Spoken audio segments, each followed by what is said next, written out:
আমরা যারা বাগান করি প্রতিনিয়তই আমাদের একটাই সমস্যা, সেটা হচ্ছে খাবারের বিষয়টা নিয়ে। কোন খাবার কোন সময় দেবো, কতটুকু মাত্রায় দেবো, এই বিষয়টা না জানার কারণে কম বেশি হয়ে যায়, যার কারণে গাছগুলো অনেক সময় ক্ষতিগ্রস্ত হয়। তাই সেই কথা মাথায় রেখে আমি এই খাবারটা নিয়ে এসেছি, যে খাবারের ভিতরে রয়েছে নাইট্রোজেন, ফসফরাস এবং পটাশিয়াম এবং সালফারের মতো উপাদান।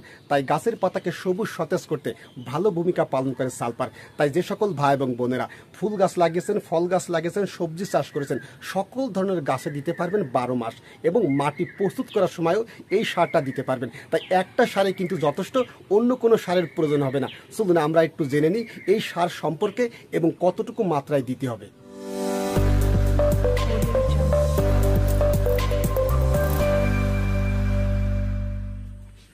প্রথমে পরিচয় করে দেবো এই সারটার সাথে। আমি কোন সার আপনাদেরকে দেখিয়েছি, এটা হচ্ছে বেঙ্গল মিশ্র সার, সরকার অনুমোদিত।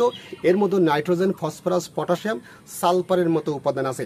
অন্য কোনো সার বাড়তি করে কিনা লাগে না। এই একটা সার দিয়েই আপনি সারা বছর পরিচর্যা করতে পারবেন, মাটি প্রস্তুত করতে পারেন।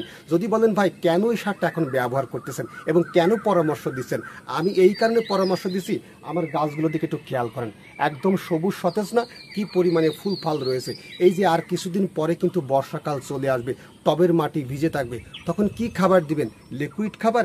লিকুইড খাবার দিলেই তো বিশেষ করে আপনার শিকড় পচনের একটা সমস্যার সৃষ্টি হবে, একদিকে পাতাগুলো হলুদ হয়ে যাবে, এরকম আর সবুজ ভাব থাকবে না। তাই আমি আগে ভাগেই বিশেষ করে এই যে এখন ঘন ঘন বৃষ্টি হচ্ছে, নিম্নচাপ শুরু হয়েছে, তাই আমি চেষ্টা করব প্রতি 15 দিন অন্তর অন্তর এই বেঙ্গল মিশ্র সার দিয়ে দেওয়ার। তবে এটা বিভিন্ন কোম্পানির আছে, বিভিন্ন নামে পেয়ে যাবেন।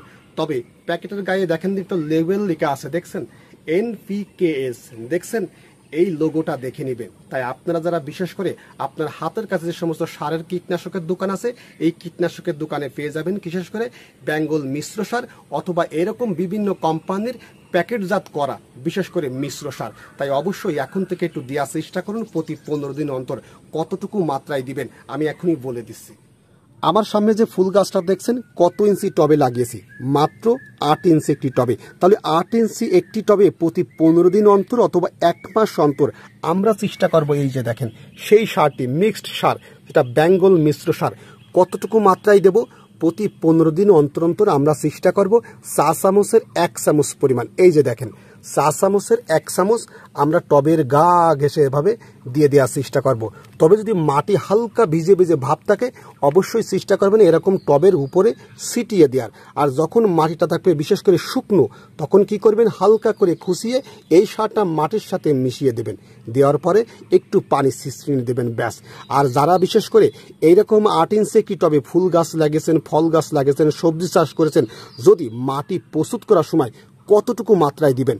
শুধুমাত্র চা চামচের 2 চামচ পরিমাণ 8 ইঞ্চি একটি টবে মাটি প্রস্তুত করার জন্যই কিন্তু যথেষ্ট, মাত্র 2 চামচ। আর পাশাপাশি জৈব সার অর্ধেক আর অর্ধেক মাটি দিয়ে বিশেষ করে আপনি যে কোনো ফুল গাছ, ফল গাছ, সবজি চাষ করতে পারবেন এরকম 8 ইঞ্চি একটি টবে এই মিশ্র সার দিয়ে।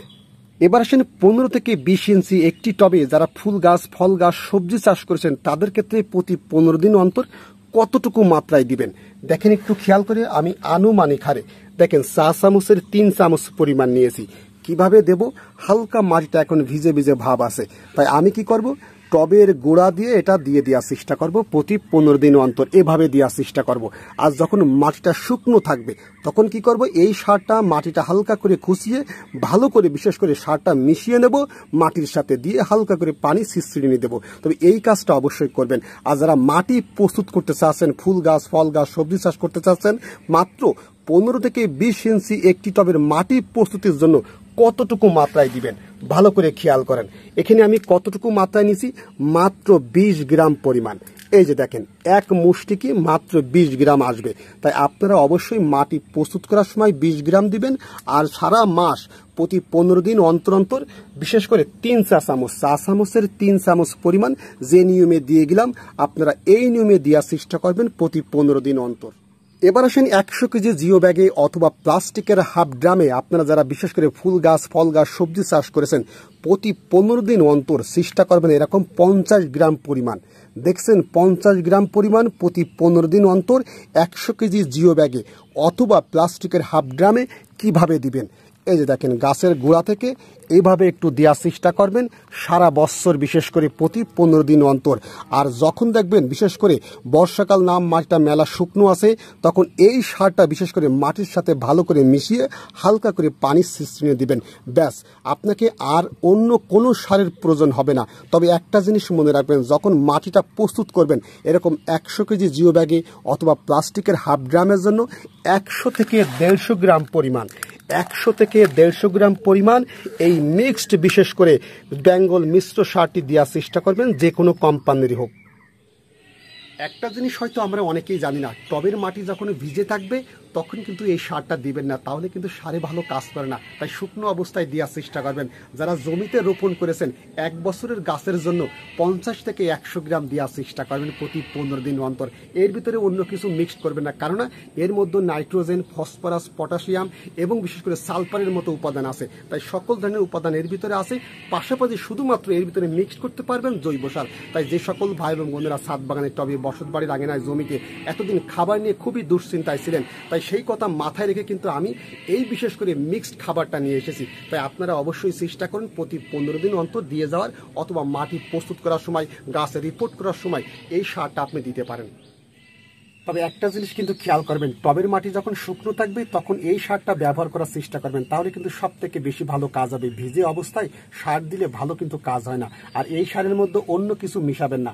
এখন যদি আপনি বলেন ভাই আমি জিঙ্ক মিশাবো, না, এখন জিঙ্ক মিশাবেন না, জিঙ্কটা আলাদাভাবে ব্যবহার করতে হবে। তবে এতে বোরনটা আপনি দিতে পারেন।